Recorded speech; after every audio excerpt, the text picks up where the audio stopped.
This is the first event for the Scheinfeld program in entrepreneurship, and we're really thankful and excited about the opportunity to make this a reality. And Jim Scheinfeld, who passed away earlier this spring, left a significant endowment to make this program a reality, both the credit and the non-credit program. And I would really like to take a moment and recognize Elma Scheinfeld, who's here representing the Scheinfeld family, and thank her.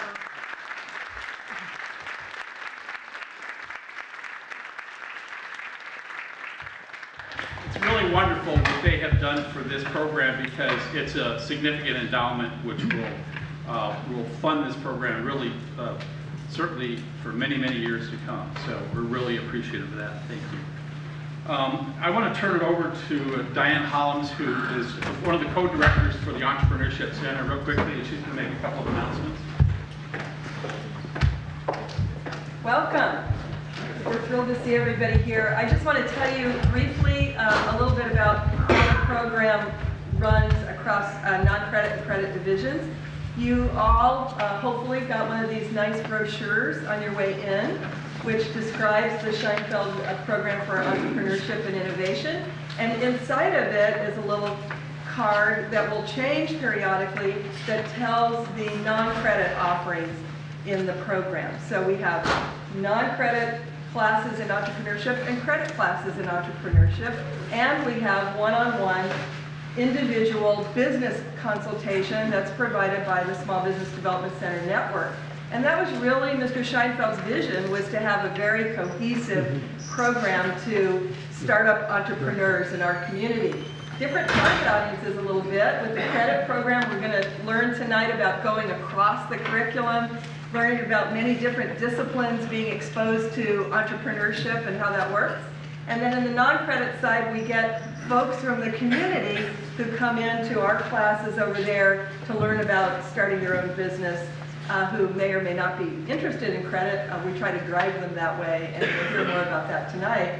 But we try to meet the needs of the entire community. So I wanted to point those things out to you and welcome you as well on behalf of Guy and myself, who really, direct this program. So welcome.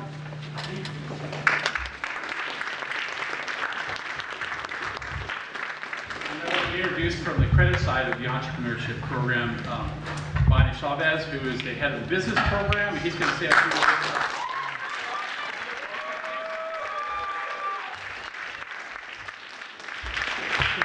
We might just have to up those extra credit points. Hi everyone, welcome, and it's so great to see you all here this evening. I just want to, on a personal note, once again, thank Mrs. Scheinfeld for being here, and as I shared with her before tonight's event 20 years ago or thereabouts, her husband sat on the selection committee that decided that I was the appropriate person to hire for the position. So I owe Mr. Scheinfeld and his family a great deal, because through his judgment and his decision, I'm here today, and I hope that I've proven to be a reasonably good choice that he's made in his professional life, like many others he made. A couple things I just want to share with you very briefly. In the credit side of the program, we have two skills competency awards that we have developed. The first is just what we call entrepreneurship, which is comprised of the 8 classes that you see in the brochure. And those classes in that program is likely to be expanded as we continue to progress and grow and look for opportunities to fill other needs in the community. The program was really designed for a number of different types of target audiences, if you would. Certainly for our conventional, traditional students here on campus who come looking for skills and insights and abilities so that they can go out into the world and hopefully succeed in whatever their professional endeavors. We also are trying to attract re-entry students, those who are in transition from in their lives for a variety of reasons, and certainly to those individuals who might be out there in the trenches today trying to make a go of it in their own businesses. As an entrepreneur myself, in a prior life to doing this, I frequently tell my students what I didn't know that got me into such difficulty and created such problems for me in my professional entrepreneurial career. And so my passion for the program is for those that teach in the credit side and all of those administrators and people who support the program. Our goal is to try to provide meaningful applied skill sets to people that whether or not they decide to go into an entrepreneurial venture are transferable, whether they work in a for-profit, non-profit, large, or a corporate environment. So the entrepreneurship program is comprised of 8 courses, from a basic introduction to entrepreneurship class, which is really exploring whether or not it makes good sense to make this career choice, what are the opportunities, trends, risks associated with such a choice, all the way down through business plan development, which is really assisting young entrepreneurs with developing a comprehensive, market-ready entrepreneurship business plan that really tests the viability of what they're asking in terms of these new ventures they're contemplating going out and developing. Just recently and on Monday, I'll be sitting in curriculum, and we will be hopefully getting approval for a new Skills Competency Award in web design, where we have collaborated with the folks in the multimedia and arts technology, and we see that that collaboration makes a lot of sense. So we put together a series of core courses from their program and allow students now to self-select from the entrepreneurship program and decide what best fits their needs given where they're at. And lastly, just very quickly, in addition, which we're real excited about, and I don't know all the specific details, but our goal next semester is to perhaps have a business plan competition, and we're not quite sure what we want to call it yet, maybe business pitch, because what we're hearing from investment firms and investment angels, don't give us the plan, give us a pitch in 5 to 8 PowerPoint slides and convince us that this makes sense. It's that kind of focus and that kind of understanding that's really going to carry the day for a lot of you as you pursue your professional careers.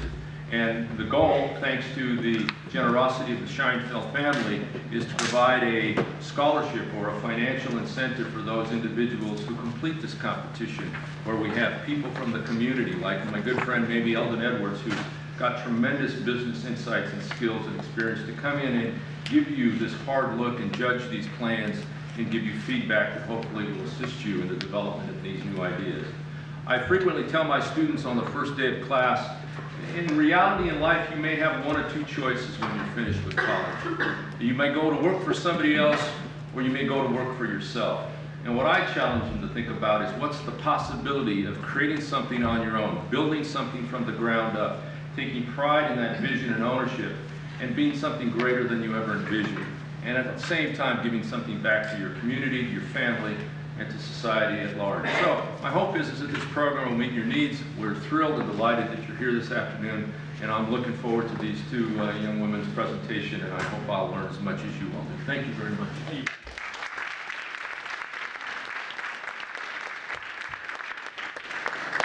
So before I introduce Donna and Tina, I want to tell you a couple stories. Both of them are true.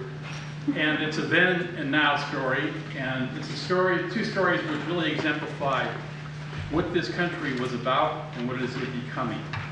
And the first story is a story of a friend of mine who in the 1970s went to work for IBM. And if you knew IBM in the 70s, they were a pretty conservative group. And so he was in a cubicle and a bullpen with, hundreds of other office workers doing what IBM does. And about his 3rd day on the job, his boss called him up to his office. And his office was, this office that overlooked all the cubicles down there. And the boss brought him up there, and they went over to the window and looked down all these cubicles. He put his arm around him. He said, "See all those guys down there with blue shirts? They're not going anywhere in this organization. See the guys with the white shirts? They're going somewhere." That's what IBM was about. Fast forward 30 years, a friend in San Diego who was a high school biology teacher, who was tired of teaching biology, decided he wanted to do something else. And as a process of teaching biology, he had developed some domain knowledge in microscopes. So he went out, started a website selling microscopes, great customer service, excellent search engine optimization, did everything right, never took delivery of 1 microscope. In 18 months, sold it for $4 million.